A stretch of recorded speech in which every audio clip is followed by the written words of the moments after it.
Hey my beautiful fairies, I hope you all are good. आप सब लोग अच्छे होंगे और मैं भी बहुत अच्छी हूँ। तो आज मैं वीडियो लेकर आई हूँ कि मेलाज़्मा के लिए एक्सफोलिएशन आपको सही तरीके से कैसे करना है। तो गाइज़, आपको पता है कि मेलाज़्मा जो है हमारे ऊपर की जो डर्मिस लेयर है उसके ऊपर इकट्ठा हो जाता है और उसको हमें रिमूव करना होता है। लेकिन हम इसे ठीक तरीके से कैसे रिमूव करें कि हमारे फेस को उसका पूरा बेनिफिट मिले। तो इसके लिए मैं सबसे पहले आपको बता दूं कि हम यूज़ करते हैं मेंडालिक एसिड सबसे पहले, जो कि ये आपके सामने 10% मेंडालिक एसिड रखा हुआ है। हम यूज़ करते हैं ग्लाइकोलिक एसिड, जो कि पिक्सी का ये रखा हुआ है, 10% ग्लाइकोलिक एसिड है। ये एक डार्क स्पॉट कैरेक्टर है मुराद का, इसमें भी शायद 3 to 4 या 5% ग्लाइकोलिक एसिड है। इन्होंने रिवील नहीं किया है कि इसमें कितना ग्लाइकोलिक एसिड है, पर इसमें अच्छा खासा ग्लाइकोलिक एसिड है। ये मिनिमलिस्ट का AHA 25%, PHA 5%, BHA 2% है। और एक और आता है जो कि मेरे पास है पर अभी मैं उसे ढूंढ नहीं पाई, जो ऑर्डिनरी का आता है 30% AHA एंड 2% BHA। तो गाइज, होता क्या है ना कि जब हम हाई स्ट्रेंथ के, जैसे कि ये मिनिमलिस्ट का ये जो है ये हम हाई स्ट्रेंथ का है, इसे जब हम यूज़ करते हैं तो हमारे मेलानोसाइट्स जो हैं वो बहुत ही ज़्यादा इंस्टिगेट हो जाते हैं। और जब जो AHA होता है उसके मॉलिक्यूल्स जो हैं वो बहुत ही छोटे होते हैं, जो सीधा पेनिट्रेट करते हैं डीपर लेयर में। और अगर आपकी स्किन है सेंसिटिव तो आपको वहाँ से इन्फ्लेमेशन भी हो सकती है, जिससे कि आपके मेलानोसाइट्स बहुत ज़्यादा इंस्टिगेट होकर वो आपको रिवर्स इफेक्ट देंगे। इस वजह से ये इसके लिए जिसको भी सीवियर मेलाज़्मा है वो ये चीज़ यूज़ नहीं करें, अदरवाइज उनके स्किन बैरियर्स लॉन्ग टर्म में ख़राब हो जाएंगे और उन्हें और ज़्यादा हाइपर पिगमेंटेशन हो जाएगा। और ये आपको इंस्टेंटली नहीं पता चलेगा, ये आपको कुछ सालों के बाद में आपके स्किन के ऊपर आपको हाइपर पिगमेंटेशन और मेलाज़्मा जैसी प्रॉब्लम हो जाएगी।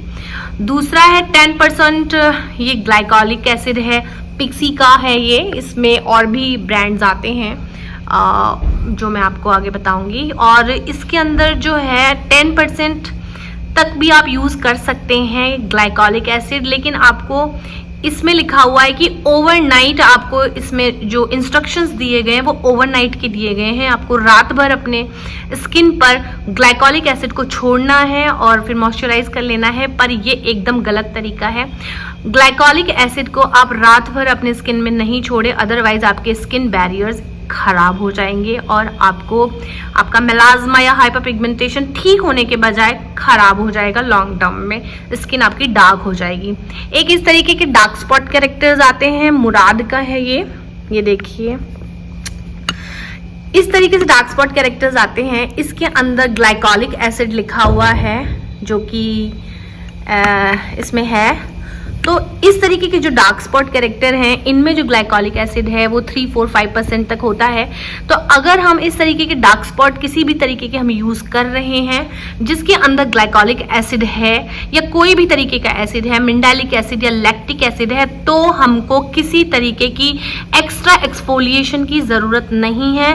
मैं नहीं प्रेफर करूँगी कि आप फिर ये मेंडालिक एसिड यूज़ करें या पिक्सी का ये 10% किसी भी तरीके का ग्लाइकोलिक एसिड यूज़ करें, क्योंकि आप एवरीडे आप एक इनफ एक्सफोलिएशन आपकी अपनी स्किन को दे रहे हैं। तो आपको एक्स्ट्रा एक्सफोलिएशन करने की कोई ज़रूरत नहीं है, क्योंकि आप जो और प्रोडक्ट यूज़ करते हैं, एज़ैलिक एसिड यूज़ करते हैं, वो भी आपको सेल टर्नओवर बढ़ाता है, रेटिनॉल यूज़ करते हैं, वो भी सेल टर्नओवर बढ़ाता है। तो आपको कोई ज़रूरत नहीं है एक्स्ट्रा एक्सफोलिएशन की। अगर आप इस तरीके का कोई भी प्रोडक्ट यूज़ कर रहे हैं जिसमें ऑलरेडी ग्लाइकोलिक एसिड है, पीछे लेबल आप चेक कर लीजिएगा, अगर उसके अंदर ग्लाइकोलिक एसिड, मेंडालिक एसिड या लैक्टिक एसिड 5% या 3% या 4% तक है तो आपको कोई ज़रूरत नहीं है एक्स्ट्रा एक्सफोलिएशन की। और इसमें सबसे सेफ तरीका है द ऑर्डिनरी का मेंडालिक 10% एसिड या फिर किसी भी तरीके का 10% मेंडालिक एसिड आप सेफ तरीके से यूज कर सकते हैं। क्योंकि मेंडालिक एसिड के मॉलिक्यूल्स बहुत लार्ज होते हैं और वो स्किन में धीरे धीरे धीरे धीरे पेनिट्रेट करते हैं, तो वो आपको बिल्कुल भी इन्फ्लेमेशन नहीं देंगे और आपको बहुत अच्छा रिजल्ट देंगे आपके मेलाज्मा में। आप ओवर द टाइम देखेंगे कि एकदम से आपका जो मेलाज्मा है वो डाउन हो गया है।